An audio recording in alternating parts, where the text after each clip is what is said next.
រ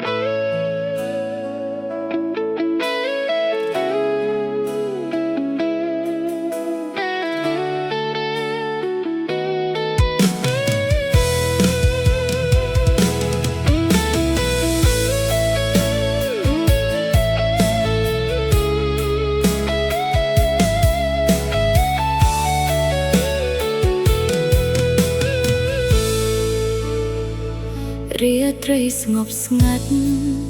ខ្យល់បក់តាមបងអួយ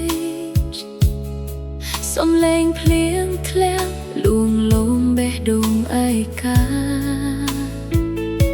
រូបបងនៅក្នុងចិត្ត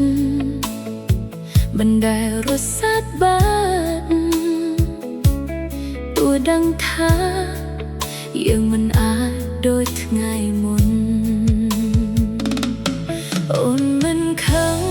បងទេគ្រាន់តែស្ដាយពេលវេលាដែលមិនអាចរក្សាស្នេហាយើងឲ្យនៅដូចដើមទឹកភ្នែកក្រោមពន្លឺព្រះច័ន្ទហូរចុះដោយគ្មានបងបានឃើញស្នេហ៍ដែលធ្លាប់កងក្តៅ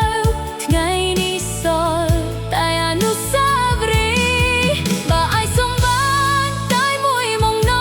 ងអូនសុំឲ្យបងមានសុភមង្គលទោះបងមិននៅក្បែរអូននឹងស្រឡាញ់បងដោយស្ងៀមស្ងាត់